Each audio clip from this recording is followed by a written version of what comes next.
Programa livre para todos os públicos. Quantas culturas diferentes cabem em uma cidade? A cultura está presente na arquitetura de um prédio antigo, está presente na dança de um artista de rua, está nas praças, está presente em nossas vidas. A cultura é um importante ingrediente da nossa identidade. E o tema de hoje é patrimônio cultural. Então não fica aí porque a Humanidade começa agora.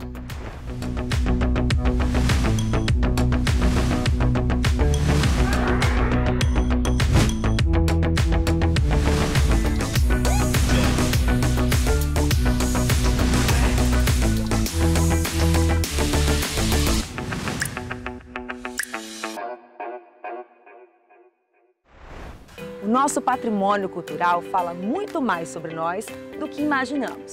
É a nossa memória e a nossa história espalhadas pela cidade. No episódio de hoje, a Marina Hatz vai conversar com a arquiteta Ana Cecília Vasconcelos. Um papo super bacana, cheio de arte e cultura. É com você, Marina. É isso aí, Ayane. A gente recebe agora a arquiteta e urbanista Ana Cecília Vasconcelos, que é professora também aqui da Unifor, e a gente vai conversar sobre patrimônio cultural e a importância dele para a urbanidade, né? Para a nossa cidade. Tudo bom? Tudo bem, Marina. Seja bem-vinda. Obrigada. Explica pra gente o que é patrimônio cultural. Quando a gente pensa em patrimônio, a gente pensa logo em algo que é herdado, né? Geração em geração.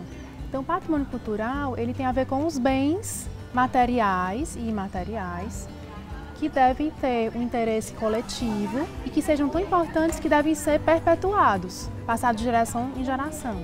Como é que o patrimônio, esse patrimônio que a gente está falando, material e imaterial, ele vai dialogar com a cidade? As cidades, elas sempre crescem, se desenvolvem, não é? E nesse processo de desenvolvimento, é muito importante considerar o patrimônio, porque o patrimônio é a história da cidade, é a memória da cidade, tem a ver com o povo daquela cidade.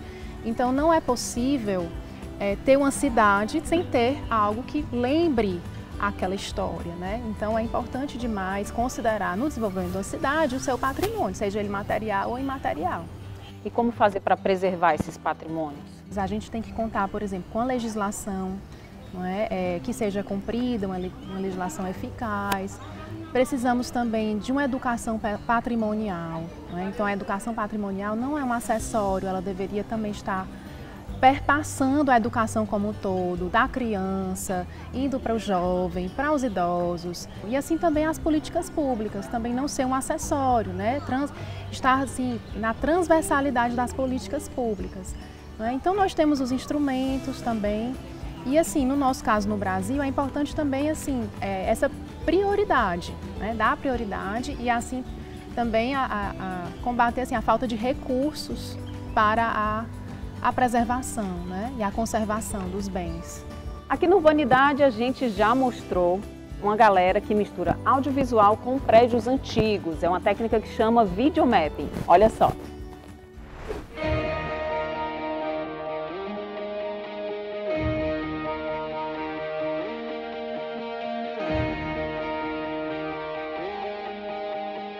Pela primeira vez acontece em Fortaleza um evento com foco em projeções artísticas em edificações históricas da cidade. Estamos falando no Afronte, Festival Internacional de Videomapping. Nesta edição, as fachadas da Catedral e do Teatro José de Alencar viram grandes telas para receber as intervenções. O festival não poderia ganhar melhor definição, pois é no fronte, ou em português, na frente, que a mágica acontece.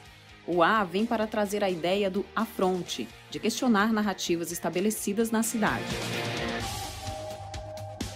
Entre as atrações está a artista de mídia digital e designer Ângela Jomara, que teve seu primeiro contato com o videomapping em 2006 em São Paulo. Ela passou a estudar e se especializar no tema. O mapping ele tem um papel muito importante, né, de reflexão, de apresentar a história de um espaço, né, mas principalmente de protesto. Então você pode protestar, né, com história, você pode protestar com cultura, você pode protestar com arte, né?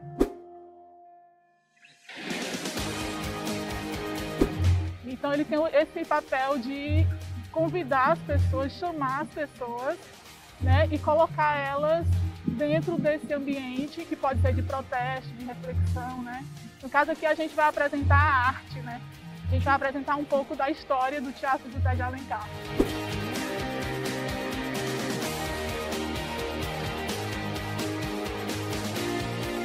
Eu estou muito feliz, né, com o convite do Afronte para fazer isso. Primeiro porque eu sou mulher e existem poucas, né, fazendo mapping, né, fazendo projeção mapeada.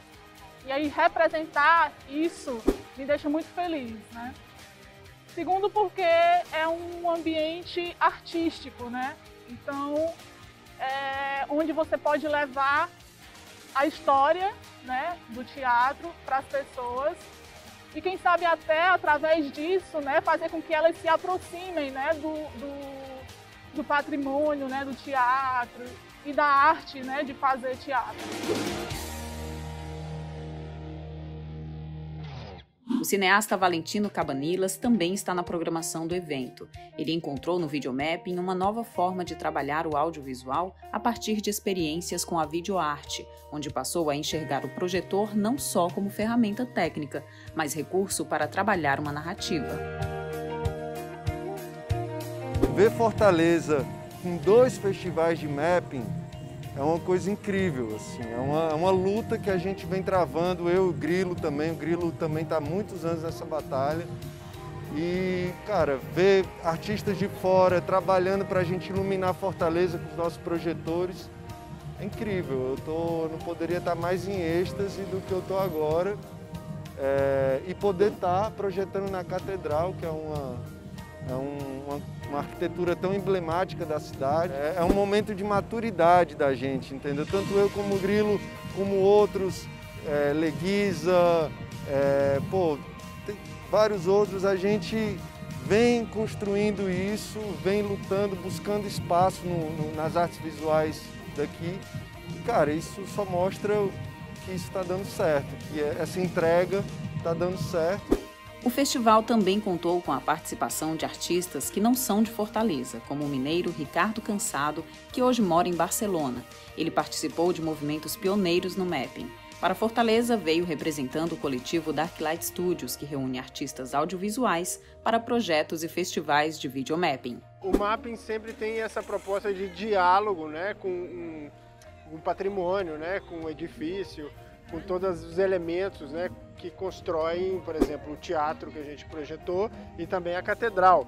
Então, assim, o mapping sempre está aberto a esse diálogo, né? Mas, claro, quando você vai fazer uma produção de conteúdo, você tem que sempre pensar um roteiro e também, né, uma mensagem que você quer comunicar. No caso que a gente fez aqui, a gente partiu do ponto que o teatro é uma proposta e dialoga com a arte, né, com o Deus da arte.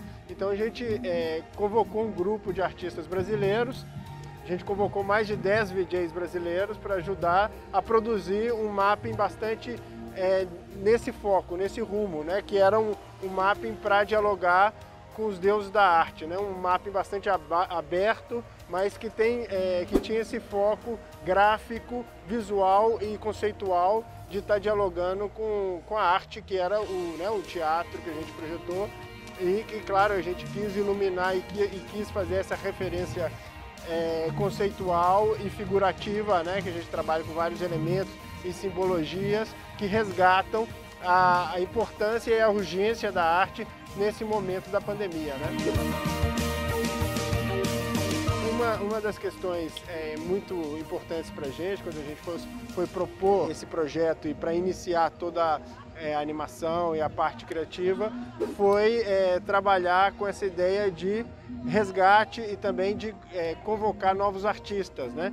Porque a gente sempre tem esse cuidado de estar tentando promover e divulgar o trabalho de novos artistas, né?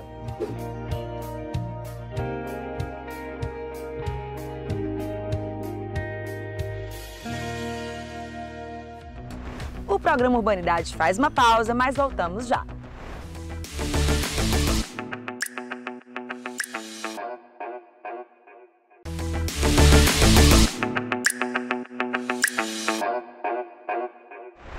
E vamos continuar o nosso papo agora, então, sobre patrimônio cultural com a arquiteta Ana Cecília Vasconcelos. Estamos de volta aqui com o nosso bate-papo com a Ana Cecília. Vamos falar agora dos desafios de preservar esse patrimônio histórico. Nós temos vários desafios, né? Entre eles, eu acho que existe uma necessidade de priorizar a cultura, né? Nas políticas públicas, não tornar a cultura como algo acessório, né? A cultura deve ser algo que atravessa as políticas públicas, né?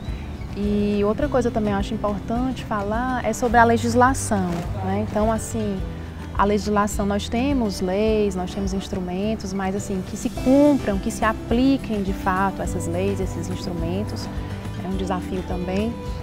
Outro desafio importante que eu acho é também a educação patrimonial. Também não pode ser algo à parte da educação formal, rotineira, né? Então, aproximar a sociedade do patrimônio, da preservação, que isso possa chegar às crianças, que isso possa chegar aos públicos das diferentes cidades, ao cidadão comum, e que eles cultivem esse apreço pela história deles, pela cidade deles. E outro desafio que foi mais recente foi a própria pandemia, não é? Porque os espaços públicos deixaram de ser usados, os próprios bens culturais, alguns envolvidos assim com acesso do público e tudo. Então isso também foi um problema, não é? Acaba perdendo um pouco da manutenção. A manutenção, né? Os espaços turísticos que podem ser também oportunidades para a preservação, eles também deixaram de ser visitados. Então é mais um desafio que nós temos aí para a preservação. Vamos falar dos bons exemplos que a gente tem de preservação de patrimônio histórico aqui no Ceará. Nós temos aqui no Ceará 4 sítios históricos tombados, né? Eles são Sobral, Aracati, Icó e Viçosa do Ceará. Eu acredito que nessas cidades o reconhecimento desse patrimônio ele é mais próximo da população.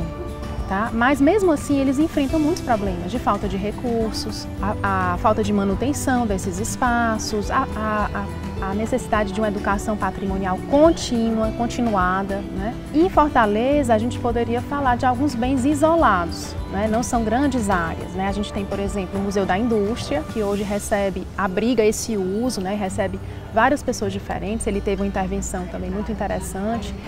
Nós temos o Cine São Luís, né? Então ali também várias atividades culturais acontecem, também a Casa de Juvenal Galeno, né? Que é um centro cultural. Então todos esses 3 bens que eu estou falando, tanto são patrimônio quanto abrem também para o público acessar. E agora recente a gente tem a Estação das Artes, que é um projeto, um grande projeto, uma obra grande que envolve vários usos, né? Culturais, que fica na Estação João Felipe, né, no centro de Fortaleza. Tem a Casa do Barão de Camusim também, que inclusive a gente fez uma matéria lá sobre o Salão de Abril, e é o que a gente vai ver agora. Tombada pelo patrimônio histórico do município em 5 de dezembro de 2007, o prédio da Casa do Barão de Camusim funciona como equipamento para a difusão da arte e cultura de Fortaleza. Em 2020, recebe a 71ª edição do Salão de Abril. A Mileide é diretora do Complexo da Vila das Artes e vai falar para a gente um pouco de como é que está funcionando hoje esse complexo, né? A Casa do Barão de Camusim é um dos 3 pilares, né, desse complexo. Fala sobre isso. O complexo é uma ideia que surge dentro de um seminário que foi feito com a categoria artística da cidade, né? E surge a ideia, já tinha de forma separada a Casa Barão de Camusim e a Vila das Artes na Casa de Formação. A ideia era transformar todo esse espaço como um espaço cultural e nada mais do que chegar à ideia do complexo, né? Então ele é composto, ele tem 3 pilares praticamente, composto pelo Centro Cultural Casa Barão de Camusim, que tem muito na sua efervescência, no seu nascedor, o espírito da arte plástica, né, das artes plásticas, e a Casa Vila das Artes, que dá o nome do complexo. Lá nós temos 4 escolas já funcionando, né? Que são as escolas de dança, teatro, audiovisual e circo, tendo o audiovisual como a sua primeira escola, que nasce em 2006. Depois veio a dança, o teatro e o circo. Cada escola também tem 2 eixos principais. o eixo dos cursos de longa duração, a dança 6 anos, crianças de 8 a 14, teatro, circo e audiovisual 2 anos, tendo no teatro 2 vertentes, né? Que é a vertente da criança, de 8 a 14, em 2 módulos diferenciados, e um curso de conexão contemporâneo que é para o artista da cidade, uma forma dele também se atualizar, debater o que está acontecendo lá fora, naquilo que há de mais de um debate, vamos dizer, da política de teatro, né? Então a escola funciona mais ou menos assim. E o terceiro pilar, que está nascendo, apesar dela vir junto desde da origem das escolas, mas não tinha uma característica própria, que é a nossa biblioteca, né? A biblioteca é o sonho nosso, ela compõe o sistema municipal de bibliotecas, mas ela tem uma característica diferente, que ela vem só com um acervo, 80% desse acervo é em livros de arte, com uma outra singularidade, né? Fala pra gente como é que era o funcionamento dessa casa antes de ela ser tombada, né, e de virar um equipamento cultural. Olha, a Casa Barão de Camusim, eu tenho no meu imaginário infantil, que era o meu sonho conhecer essa casa, né? Mas ela era da família, né, do Germiniano, que era o nome dele, né? Barão de Camusim é um dos poucos que recebeu da forma direta, vamos dizer, do Império, né, o título de barão.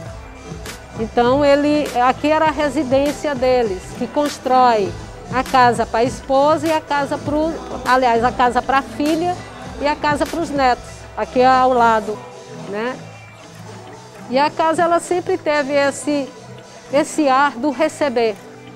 Então, quando houve a abertura do audiovisual, que eles fizeram como uma ocupação aqui, né, exigindo uma escola de formação pública, de formação em artes, você começa a elaborar, elaborando desde 2004. Com o seminário que aconteceu em 2017, foi mais desenhado o sistema. O complexo, já foi falado da possibilidade de vir a ser um complexo, da possibilidade daqui ser o centro cultural e de ser focado nas artes plásticas, né? Já a Vila das Artes, ela nasce com a Escola do Audiovisual, que depois vem a dança, o teatro. O circo vai ter a sua primeira seleção pública, né? Tudo por seleção pública, em fevereiro, né? Para a primeira turma, vamos dizer, do curso de longa duração. Mas as escolas, ela tem um outro pilar, que eu só falei do pilar do longa duração, mas ela também trabalha com ações que a gente chama de escola livres, né? Que são ações de workshops, seminários, palestras, oficinas, em todas as linguagens, inclusive na nossa mais nova, que é o que está chegando, que é a Escola de Arte Pública de Arte e Cultura Digital, né? Mas todos eles já nascem com esse espírito de 2 eixos, né? E isso unifica um pouco o formato. Nós temos algumas escolas que têm uma grade de professor fixo, mas a Escola do Audiovisual, por exemplo, passa, sem ser momento de pandemia, mas passa em torno de 50 a 60 professores nos 2 anos. Você busca quem naquela linguagem, naquele eixo, naquele módulo, é o que melhor está representando naquele momento, e a gente traz essa pessoa para dar aula de forma conjunta a escolha, né? Muito entre alunos, coordenação das escolas e, no caso do audiovisual, ele tem um conselho. Então as escolas todas, elas são muito bem organizadas dentro dessa linguagem do diálogo e do debate com a categoria artística.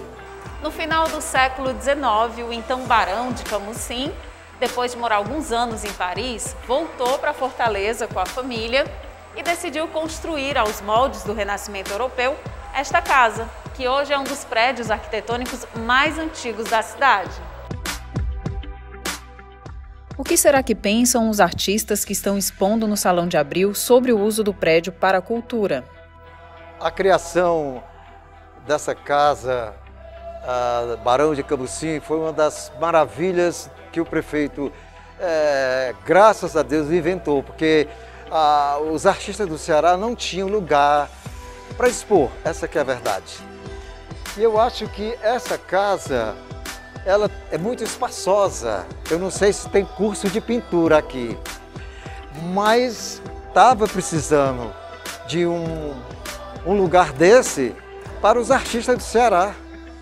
É fundamental, muito fundamental. A obra de Félix desperta um sentimento de nostalgia. A lembrança de infância nos encontros às margens do rio. Resgatar lembranças também foi a proposta do artista Gustavo Diógenes, que trouxe 4 paisagens de lugares por onde passou. Ele também fala sobre como se sente em expor em uma edificação tão antiga.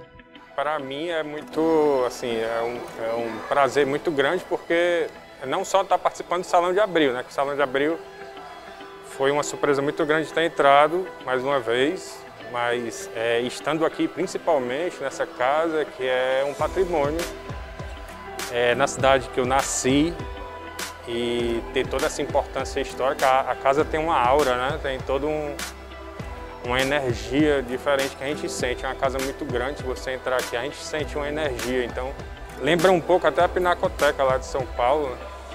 Então, eu acho que o lugar influencia muito também onde o trabalho de arte está, né? Eu acho que o trabalho de arte, quando ele fica num lugar como esse, ele tem outra conotação. Eu acho que você sente. Pela segunda vez no Salão de Abril, a dupla Giovana Barroso e Marissa Noana apresentam uma instalação com o nome Terra a Terra, como construir nosso próprio país. Elas também trazem suas perspectivas sobre o uso desse espaço. Essa é a primeira vez que a gente está expondo na Casa do Barão, é a nossa segunda vez no Salão de Abril. E a gente já acompanha a história da Casa do Barão há um tempo, porque eu participei da ocupação que teve para ela ser integrada com a Vila das Artes. Eu vi também um processo que aconteceu da Casa Cor, que mudou totalmente, estruturalmente a casa mesmo, e a gente sente isso, a gente vê isso. Então, eu acompanho há um tempo, né, esse processo da Casa do Barão. E eu acho que a principal coisa que a gente tem que entender é que ela não é mais uma casa, agora ela é um centro cultural. A gente ainda trata ela um pouco como casa, né? Rememorar essa história, mas ainda acredito que não precisaria ser. Eu acho que isso pode ser transformado em outro espaço, ressignificar e comportar essas outras pessoas, essas outras realidades. Eu acho que seria muito mais potente do que a gente estar lembrando esse espaço como a casa do Barão de Cambuci. Sim.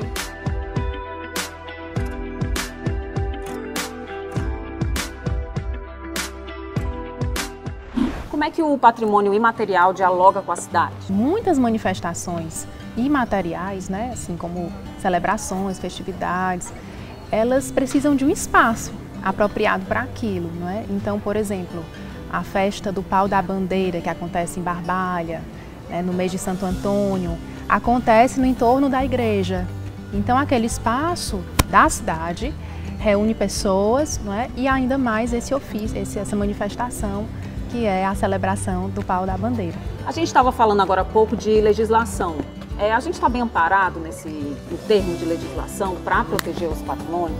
Eu acho que o problema maior não é nem se a legislação, mas são mecanismos para fazer cumprir de fato essa legislação, né? Nós temos vários instrumentos, mas a gente não vê eles sendo aplicados de fato, né? Existem instrumentos como, por exemplo, a transferência do direito de construir, né? Ou seja, o proprietário de um bem tombado, numa área em que se pode construir mais, ele poderia construir em outra área ou ter aquele direito transferido para outra área. E então, assim, nós precisamos pensar, né, novos mecanismos para incentivar mais a preservação, até, por exemplo, junto aos proprietários, incentivando, por exemplo, por meio de um IPTU gratuito, né? Se você for uma proprietária de um bem tombado, seu IPTU ser gratuito para que você possa, de fato, preservar e ter esse incentivo. Então, assim, o que eu acho de maior problema é, de fato, o cumprimento dessas leis. Nesse tempo em que houve a pandemia, nós assistimos a várias demolições irregulares, né, sem a permissão, e não houve a devida penalização por isso. Então, o cumprimento das leis é o mais importante nesse momento. Cecília, conta pra gente o que você sente quando caminha por Fortaleza. Então, eu tenho dois sentimentos. Eu tenho um sentimento de encontro com a história de Fortaleza, assim, tem alguns espaços que me marcam muito. O próprio centro, é muito bom andar no centro, ali eu acho espaço, as praças do centro, com pessoas diferentes, com comércio vivo, não é? Com patrimônio, com os edifícios de tempos históricos diferentes. Mas, por outro lado, eu também sinto uma Fortaleza que se perde. Então, tem muitas áreas que eu ando, pelo menos no grupo que nós temos aqui, eu acho que eu comentei com você, nós temos um grupo de pesquisa e tem uma área específica que nós vamos várias vezes no ano, né? E vemos a área de interesse cultural, embora não preservado, não protegido. Essa área está sendo modificada abruptamente, sem o devido registro, sem a devida documentação. Então, assim, por outro lado, tem uma Fortaleza que se perde, né? Então, esse duplo sentimento. Agora, diz pra gente o que é para você urbanidade. A urbanidade, para mim, é a capacidade que um espaço tem de ser urbano. E o que é isso, né? Eu acho que ser urbano é um espaço de encontros, de trocas, de diversidades. Você pode encontrar o semelhante e o diferente. É um espaço que você vê tempos históricos diferentes, então edificações de diferentes tempos, usos diversos, então comércio, lazer, habitação. Então é um espaço muito vivo, né? A urbanidade é essa sensação que você vai ter provocado por esse espaço muito vivo e bem cuidado, né? Um espaço arborizado, é um espaço público, né? Sobretudo espaço público, bem utilizado, com pessoas se encontrando, seguro, arborizado, ou seja, é um espaço dos sonhos, né? Mas que é possível encontrar em alguns lugares, não é assim? A gente pode ter alguns momentos que, poxa, esse espaço aqui tem essa urbanidade. Perfeito, adorei nossa conversa, viu, Cecília? A gente aprendeu muito sobre da importância, né, a nossa história, que é contada também por edificações, pela nossa cultura imaterial também. Muito obrigada. Obrigada também. As cortinas se fecham, mas a admiração e o respeito pela nossa memória devem continuar. Espero que vocês tenham valorizado ainda mais o nosso patrimônio cultural e foi o tema apresentado no nosso programa de hoje. O programa Urbanidade volta no próximo episódio com muito conhecimento, reflexão e informação. Eu espero vocês. Até lá!